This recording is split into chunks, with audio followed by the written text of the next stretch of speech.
B'investiment ta' 800,000 euro minn fondi Ewropej, il-Korporazzjoni għas-Servizzi tal-Ilma inawgurat żewġ bowsers li ser jingħaqdu mal-kumplament tal-flotta li jieħdu ħsieb is-sistema ta' trattament ta' drenaġġ madwar Malta u Għawdex.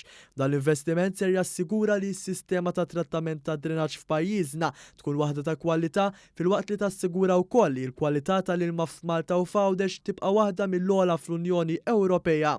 Il-Kap Eżekuttiv tal-Korporazzjoni għas-Servizzi tal-Ilma Richard Lokka spjega ma' One News ser ikun xogħolhom dawn l-inġenji filwaqt li spjega wkoll kif il-pubbliku jista' jnaqqas diversi problemi fis-sistemi ta' drenaġġ. Jintużaw biex ineħħu l-ħsarat, ġifieri biex ineħħu s-satt u anke full pumping stations. Issa il-korporazzjoni u l-gvern qed jinvestu, il-ħaddiema tagħna qegħdin jagħmlu xogħol ibes ħafna biex iżommu daw is-sistemi notfa u din iżommuhom notfa biex ikollna bħra notfa, biex ikollna ma jkollniex problemi fit-toroq.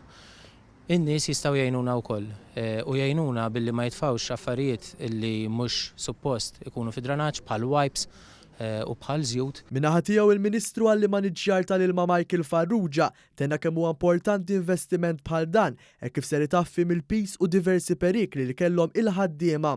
Il-Ministru qal ukoll li dan l-investiment ser jgħin biex l-ilma trattat mid-drenaġġ jasal fi kwalità tajba il-bdiewa Maltin biex ikunu jistgħu isaqqu r-raba bih. Qegħdin naraw kif il-sistema ta' drenaġġ ġewwa pajjiżna tkun tista' tissaffa, titnaddaf u anke minnha joħroġ ilma tajjeb biex jintuża għat-tisqija u anke biex inkunu qed nassiguraw illi s-sistemi ta' drenaġġ ikunu qed jaħdmu b'mod effiċjenti ħalli ma jkunx jista' jiġi mniġġes il-baħar pompi li jkunu miżdudin. Il-Ministru Farrugia saħaq li l-ħidma ser tibqa' wkoll għaddejja f'din il-korporazzjoni sabiex fil-vitin ta' djar tagħhom iċ-ċittadini Maltin wawċin ikollhom ilma ta' kwalità u b'toma tajba.